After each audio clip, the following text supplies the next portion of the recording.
We just read the verses. So we're at Shemot chapter 29, and just a quick recap on chapter 28. We saw where Aaron and his sons were clothed for glorious duty, clothed beautifully with the ephod, breastpiece, robe, and linen garments. And they had the names of the tribes of Israel carried on them. We're going to see what 29 is about.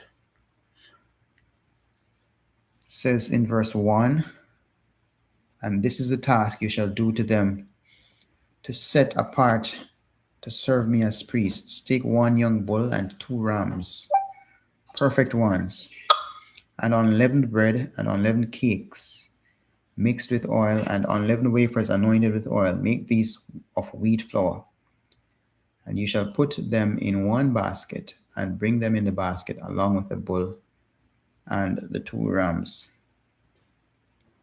So the bread is what catches my attention, but there's also the animal, the young bull and the ram, right? And these must be perfect. That means without blemish. They are chosen for consecration, and each of them will play a very important role in atonement and dedication.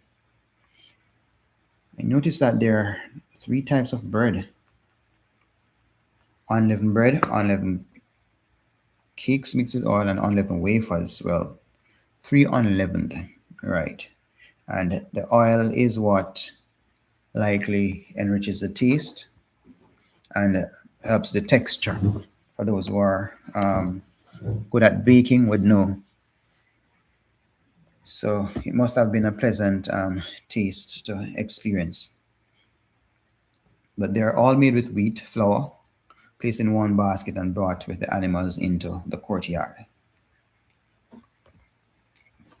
The bull is mainly used for a sin offering to make an atonement, especially for the priest and for the altar at the beginning of the service. And this is very important part of the whole setup. The animals play a very important role. They are used heavily in the service of offerings. Verses 4 to 9 says, Then you shall bring Aaron and his sons to the door of the tent of meeting and wash them with water. And you shall take the garments and shall put on Aaron the long shirt and the robe of the shoulder garment and the shoulder garment and the breastplate, and shall gird him with the embroidered band of the shoulder garment. And shall put the turban on his head, and shall put the set apart sign of dedication on the turban, and shall take the anointing oil and pour it on his head and anoint him. Then you shall bring his sons and put long shirts on them, and shall gird them with girdles, Aaron and his sons, and put the turbans on them. And the priesthood shall be theirs for an eternal law. So you shall ordain Aaron and his sons. All right, so we see additional instructions that Aaron and his sons are to be brought to the entrance of the tent of meeting, and that be washed, full body washed, fully bathed, all corners touched, right? And this is basic cleansing before service. Moshe is the one that is doing this job. He is the one that dressed Aaron with the tunic, blue robe, and the ephod, the breastpiece, the turban, the band, and the crown, right? And another thing that Moshe did, he had to put anointing oil, pour it out on Aaron's head, and this is to sanctify him. It's natural that before you dress somebody, you should wash. Well, they need to properly have a bath, be cleaned. right? So that is what is practiced, hopefully practiced by all today, cleaning before putting on clothes, especially clean clothes. And this was to be a perpetual statute, meaning that the priest, this service from the father to the son and to the grandson and on all along Aaron's line, it is an ongoing covenant arrangement. So it's not something temporary that will just pass eventually. Verse 10 says, "And you shall bring near the bull before the tent of appointment, and Aaron and his sons shall lay their hands on the head of the bull. And you shall slay the bull before the Creator by the tent, by the door of the tent appointment. And take some of the blood of the bull and put it on the horns of the slaughter place with your finger, and pour all the blood beside the base of the slaughter place. And you shall take all the fat that covers the entrails and the appendage on the liver, and the two kidneys and the fat that is on them, and burn them on the slaughter place. But the flesh of the bull and the skin is dung, its dung, you shall burn with fire outside the camp. It is a sin offering." A lot of suggestion is made that offering there we need a priest to sacrifice these animals. The sacrificing of the animal itself is not a sacred or a set apart thing. Anyone can sacrifice an animal for service. What is it that is important is, in terms of the ritual aspect of it, it is the blood and the fat which is often mentioned, right? And these represent like things, the pleasures and the passions of persons, and in other words, they're actually sacrificing that, giving up all of that to the Creator. So it has that further meaning, right? In Leviticus 8, verse 14 says, "And he brought the bull of the sin offering, and Aaron and his sons laid their hands on the head of the bull of the sin offering." So I can just imagine, how physically strenuous this kind of offering was, right?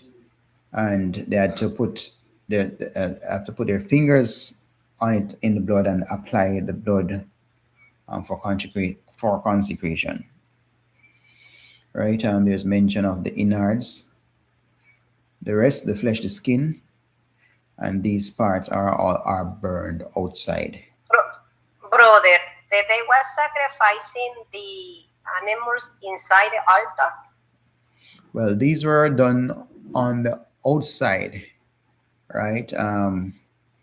So it's basically that part is done on the outside, and then it's actually after the animal is after they do the processing, then that is what they put on the altar, right? I'm not sure I'm clear with your question. Are you saying if everything is done on the altar, or part of it is done on the altar?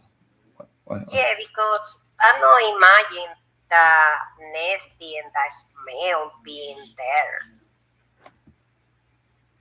Yes, I can think it. I believe it's a very graphic setup with a lot of blood, and for those persons who, I can just imagine, not everybody might have a tolerance level for that kind of splattering and so on.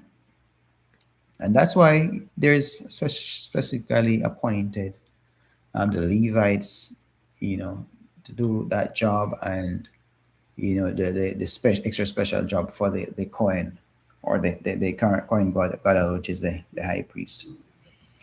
For me, I'm more curious. That is a very obvious notation, but as I read it each time, I'm always wondering, what is the meaning of all this? What's the bull's atonement for? Why is blood put on the horns of the altar with the finger? Why is the bull's body burned outside the camp? These are the questions that come to my mind. And I'm just thinking, if it's for purity, then aren't the Levites also, the priests, impure? Right? So I take some of it must have been for their impurity, right?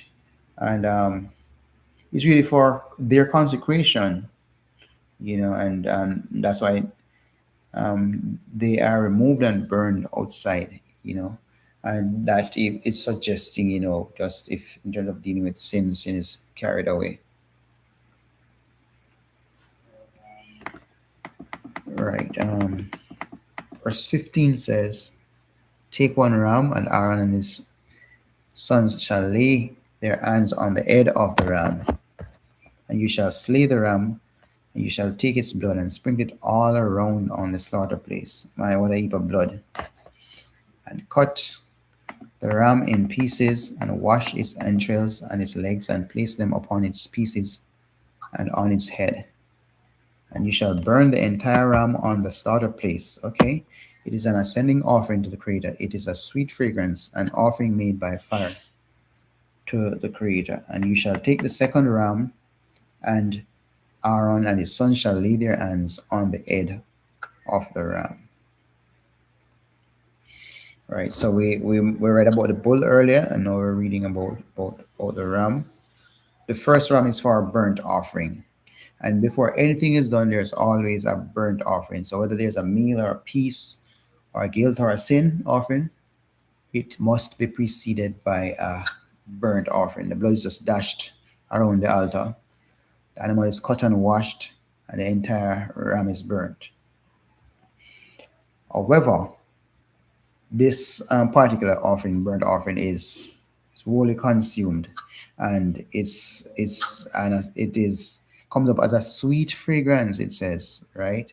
So it's a pleasant aroma. In other words, like I not all of this smells good to the average person, but to the Creator, that's what is described. We may not necessarily grasp this, but I always think of the example of a woman that is wished to be treated with roses, and a man who prefers to buy things that are practical for her. But when he buys roses for her, then maybe she feels loved or cared for. Some special feeling that the general average man will not understand. It's the poorest example, trying to understand how the Creator feels when the aroma of the offerings go up to Him. Right? I've said before, anyone can offer the sacrifice, but the ritual aspect of it is the blood, the burning of the blood, and the burning of the fat. Right? That is the part that's emphasized in all of the sacrificing. And we must understand the distinction between the burnt offering and the sin offering, right? One is burned outside and focuses on atonement. That's the burnt offering. That's the sin offering. And the burnt offering is wholly consumed on the altar as a dedicated, pleasing aroma. All right. I think the idea of the entrails and the legs being washed, that makes sense because these are animals that walk and step up on everything. So washing it is the way of removing the impurity right before doing the offering, and also the hidden parts must be cleansed in an offering of total devotion. We will read some more. Shemot chapter 29, we're at verse 19, and we're going up till 25. And it says, and you shall take the second ram, and Aaron and his sons shall lay their hands on the head of the ram. And you shall slay the ram, and take some of its blood, and put it on the right ear of Aaron, and on the tip of the right ear of his sons, and on the thumb of the right hand, and on the big toe of the right foot, and sprinkle blood all around on the slaughter place. And you shall take some of the blood that is on it,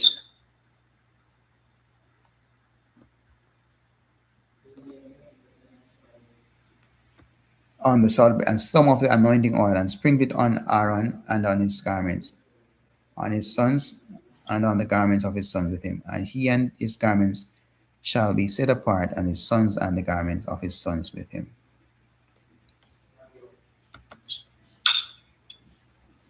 And he and his garments shall be set apart, he and his sons and his garments with him. And you shall take the fat of the ram and the fat tail of the fat that covers the entrails and the appendage on the liver and the two kidneys and the fat on them, and in the right thigh it is for a ram of ordination. And one loaf of bread, and one cake made with oil, and one thin cake from the basket of the unleavened bread that is before the Creator. Then you shall take them from their hands and burn them on the slaughter place as an ascending offering, as a sweet fragrance before the Creator. It is an offering made by fire to the Creator. We're always seeing offering made by fire. So we read about the bull at the start of the chapter, then we read about the first ram. Now we're looking at the second ram. This is said in this version is that it's a ram of ordination, and we see blood on it put on the ears. We see big toe come into place, and the thumb, and all these things. What is unique about these organs? Well, the ear or the ears is for hearing. I know that we need that to hear the Creator. Well, basically to hear the words of the Creator. Right? The hand or the thumb, you use that for serving. Right? You need the big toe. Understand, if you do not have a big toe, you cannot stand up. So for this, for walking, and just imagine yourself being called to walk in the Creator's ways.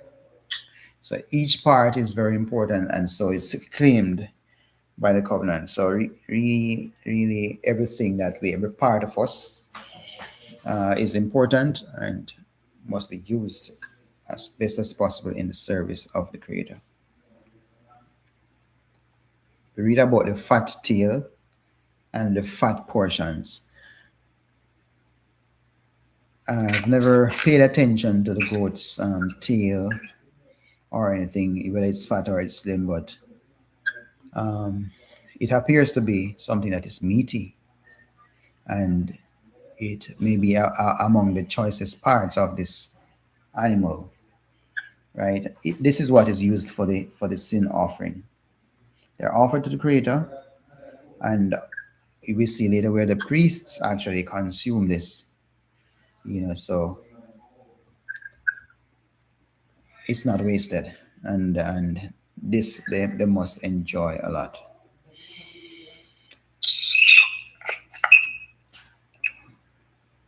All right, we'll read verses 26 to 35. And you shall take the breast of the ram of Aaron's ordination and wave it, a wave offering before Creator, and it shall be your portion. And from the ram of ordination you shall set apart the breast of the wave offering which is waved, and the thigh of the contribution which is waved, which is raised, of that which is for Aaron, and of that which is for his sons. And it shall be from the children of Israel for Aaron and by his sons by a law forever, for it is a contribution, and it is a contribution from the children of Israel, from the slaughters of their peace offerings, their contribution to the Creator. And the set apart garments of Aaron are for his sons after him, to be anointed in them and to be ordained in them. The priest from his sons in his place puts them on for 7 days when he enters the tent of appointment, to attend in the set apart place, and to take the ram of ordination and cook its flesh in a set apart place.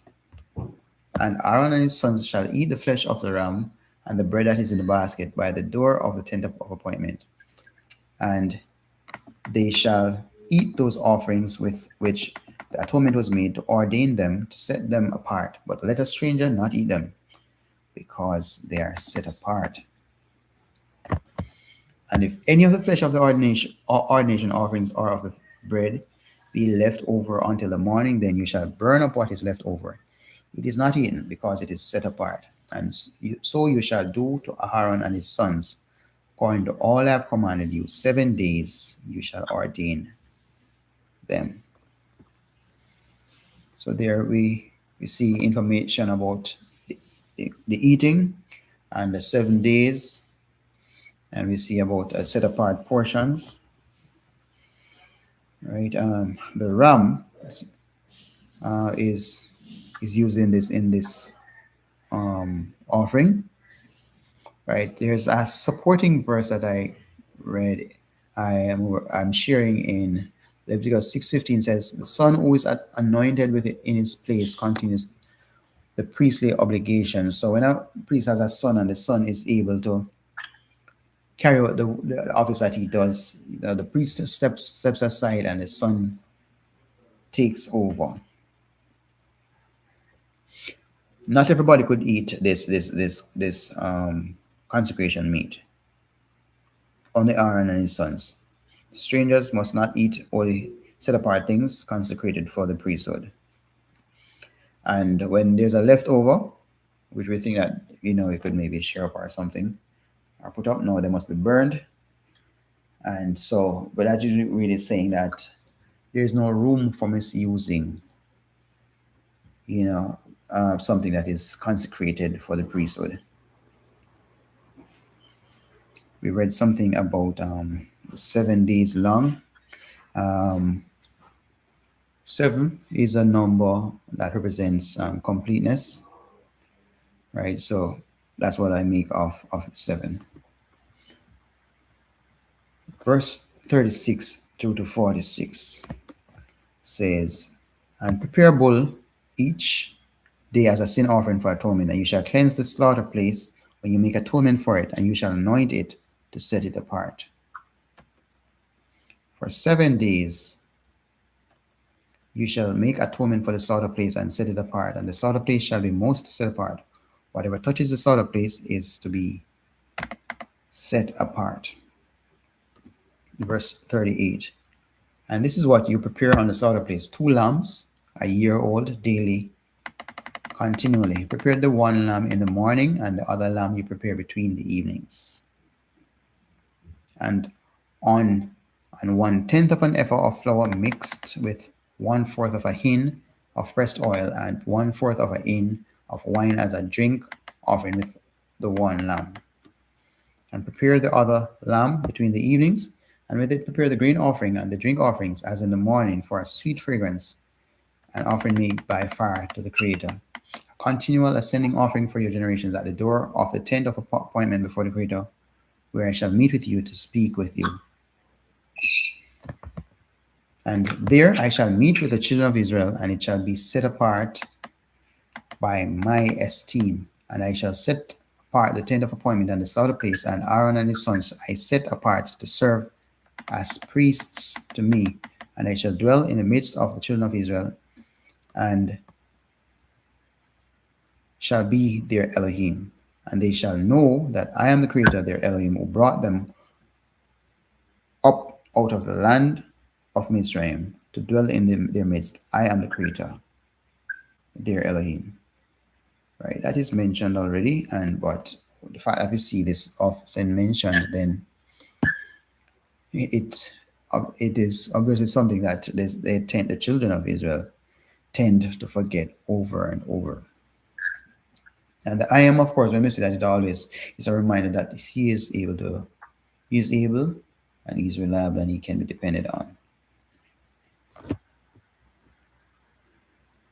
So we see regarding the altar, even the altar needs atonement. So there was this view that only human beings need atonement. Well, the altar needed atonement, right? And a bull is offered each day for 7 days to cleanse and anoint it. Once consecrated, the altar is most set apart. Anything touches it, becomes holy. After this, then the 2 lambs are offered every day continually, one in the morning and one at twilight, with grain and drink offerings and a soothing aroma. As I read this, I'm just saying to myself, what a heap of offerings. They must be blessed with animals and blessed in agriculture, so that they never run short, because these are daily offerings, right? So a lot of resources must have been used in those days, and a lot of energy and effort to ensure that there's a constant and steady supply, right? But all of you're saying the Creator's glory sanctifies the tent, and if He's dwelling among Israel as their Elohim, they must know that they must always be reminded that He is the one that brought them out of Mitzrayim. I can understand why the people need atonement, but why the altar though? I was thinking because the altar, that's where they go to offer their own sin offering. So after they come, then that itself, that also has to be cleansed. Oh, so Remember, we go to the altar. That's where we normally go. yeah, yes. Well, we all is there about the altar call. Right, but it's a Yeah, different. but in this context, isn't that where they go when the priests go for the sin offering? So can you imagine now all the sin offering come the altar now becomes so clean and burdened with sin? So that too needs to be atoned. Right. So just like our doctor needs to be treated, Exactly. right? And a place like a hospital, that a place like that is not really a place to go and hang out and chill, because that's a place that you can catch illnesses and other, non-communicable diseases. So it must be sanitized regularly, and atonement is the sanitization that the altar gets. Right? We read about not just one lamb, but two lambs daily. Why is it that one is not enough? Right? But of course, we see one is morning and one is evening. So just the idea of having it morning and evening is suggesting that it is something that is continuous. Right? So it is done that way. So the service and the worship will continue. Anyone can tell what is the ultimate goal of all these rituals? Yeah, there was a comment earlier about graphic and how messy this kind of thing it was. What was really the ultimate goal of it? Cleansing. The most I wanted his people to be holy unto him. So it's an opportunity for us to become holy. His only goal is to come and tabernacle and to be among Israel, but he can't do that when we're so filthy. Okay, so all of these instructions lead to preparing the place so that the Creator can tabernacle and dwell among Israel. That's what I think. Okay, well, that's the last verse, in the chapter. Not to say that's the direction of it, but it kind of wraps up, what was said before, and they shall know that I'm the Creator, their Elohim, right? And know that He's the one that brought them, or remember that He's the one that brought them out of Mitzrayim. And He brought them out, and that's the purpose why they were brought out. They weren't just brought out to do anything they want, to do whatever they want, whenever they want. So it is justified. Right, so we are at the end of the chapter. But brother, I mean I still am skeptical. I mean, yes. No, está muy buena y la Here you're saying something, Sister Jackie? No, my daughter asking me something over here. Okay, all right, fine. You can continue, Sister Kish. Right, I was saying, I mean, when I read all these things, all them blood sacrifices and so on, the animal sacrifice, I mean, I understand from reading it, but I just must tell you, it just kind of sometimes don't make too much sense, but I understand what is the intent, but I don't know. I'm still wrapping my head around how killing a ram and killing a... Well, I mean, most of it they eat, so I mean, people unalive ram and lamb every day. So that is not the ritual part of it. So nothing wrong with that. We can't question about unaliving an No, animal. But the blood right, and the not that fat, part. burning the blood and the fat, that is the Yes, part. You know? that's the part. That's it. That thing there. When the Mosai says that we shouldn't eat the fat. I mean, I know that is Leviticus. We don't reach there so yet, but the fat of any meat we shouldn't consume. So he obviously doesn't. That part must be reserved for something else. That just obviously wanted it for himself. but the truth is spirit. So what? It's going up as a sweet aroma, they say now. A But sweet then we aroma. must eat it. Right. Yeah, it's a sweet aroma, but we must eat it.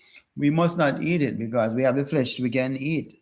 The leg and the right leg and those things. So you must get something out of it. So we're learning to share food and share and fellowship with the Creator. Yes. So he will take the fat, the fatty part, and the and we blood, take and we the take meat part. the meat part, and everybody nice. Right. So so we look at 29, and it's not just about the priesthood. It is to help us understand what the priesthood was about. It was not just about. Hold on, brother, here, because I'm thinking, what is the difference between those fake Israelites right now sacrificing humans and animals to Moloch? What is the difference